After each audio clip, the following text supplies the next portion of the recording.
Hi, I'm Cynthia Wihardja, founder of Action Co South Jakarta. And we've been talking a lot about building a profitable network, and last issue we talked about building a good first impression. Now I want to talk to you more about how to deepen your reputation within your network, how to be a reputable person, a trustworthy person within your networking group.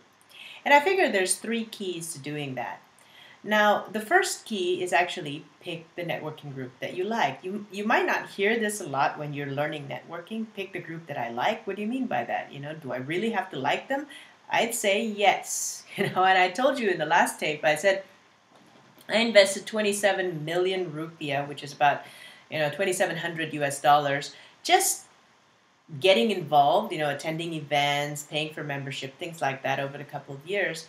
And in return, I've received more than 120,000 US dollars worth of business projects, speaking projects, coaching, things like that from that same group.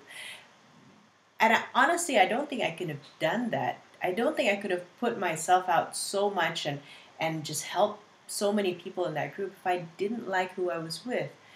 That group made me, the group I chose was Chamber of Commerce, and being in the Chamber of Commerce made me feel great. I mean, I love dealing with the international group. I love the people there. The leaders in those chambers were fantastic. They were great people I can respect. And I figured I don't think I would have achieved that much if I didn't like the group. There were other entrepreneur groups that fit my description of my target market, but I didn't get involved. Why? Because I didn't feel like I gelled with them. I didn't feel like they'd love hanging with me either.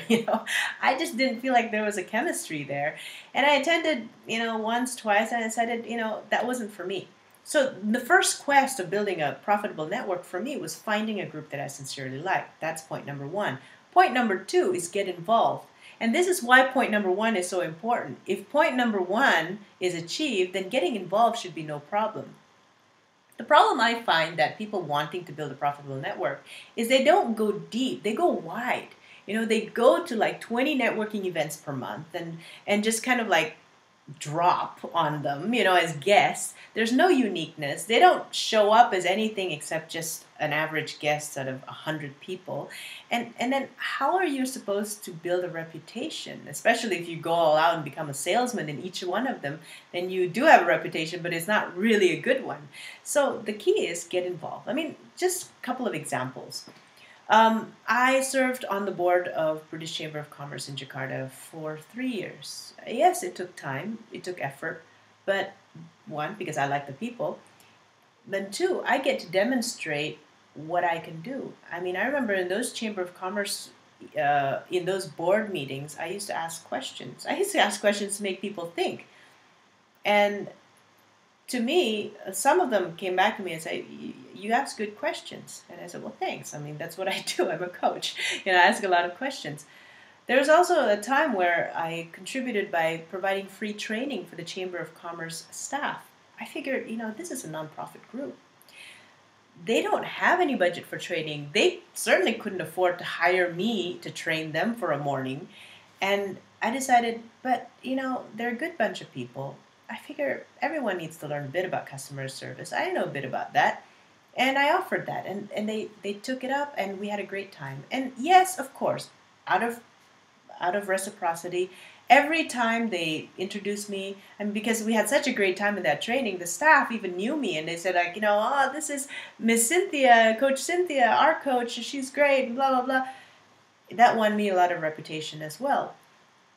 But that wasn't my first intention. My first intention was really to contribute back, to show people that I care. I coached another Chamber of Commerce for a couple of months.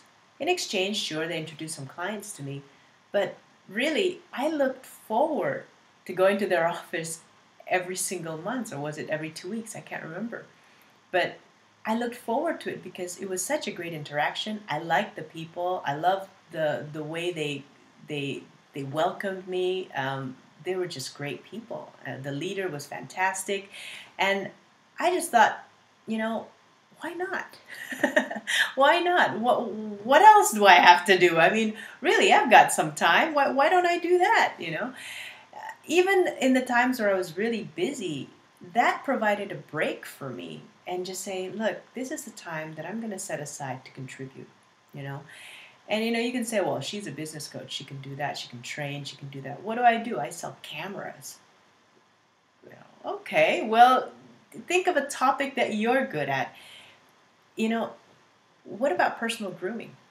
If you're a salesman, maybe you know a bit about personal grooming. Do you know anyone that might benefit from a personal grooming and image class? Maybe you don't know much about that. How many people have cameras? How do you how do you maintain those things? How do you create great images by using those things? Can you add value with that? I mean, it could be just a Saturday session. It doesn't have to be so serious. Or maybe the best way is just to pick up some of their membership package and introduce that chamber to other business people that you know. I mean, refer them to people. So I'm not saying, you can't do this unless you're a business coach. Well, you can. You just have to figure out enough ways in or out of your industry, figure out how you can be known as someone who contributes. If you can teach something from your industry, great. If you can't, dig something out of your personal skills and contribute.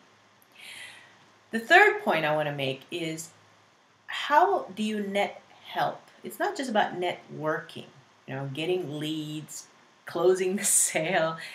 It's about connecting people to each other. Now, it takes you getting to know a few people in the network, but over the period of a couple of years that I was building the network, over time, my questions, when I meet new people, I started asking them, well, what kind of people would you like to meet in this group? I know a couple of people around here. You're in the travel industry. Would it be beneficial for you to meet an airline? Well, yeah. Okay. Well, that guy over there, he's the country manager of this airline. Would it be useful for you to meet up? Or vice versa, you're an airline. Would it be useful for you to meet up with a travel agent? Or, you're a new expat in town. Well, do you need some cultural training? Here's a moving company I could introduce you to. Or things like that. It's about connecting people with each other. And I've connected people, they've asked me out for lunch because they were so grateful because of all the new connections that they've made. And sometimes they give me business back, sometimes they don't. But that's really not the point, because I'd like to be known as someone that cares. And I believe if you are known as someone who cares, business will come your way. So the third point is about, how do you help people get to know each other? How is it that you start referring people to each other, referring business to other people? Don't be the person who always wants to receive stuff. I want to receive referrals. Give a little, and watch what happens. Give a lot and watch what happens. And so that's the 3 keys to building a profitable network. Pick the group that you like.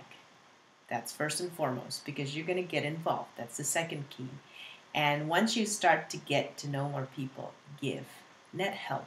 Help them get to know each other. Help them get more business. Watch what happens to your own business. Your homework for this week, your home fun for this week, is think about the group that you like. Start finding that for yourself. Or maybe if you're already in a group, figure it out. How can you contribute more to that group?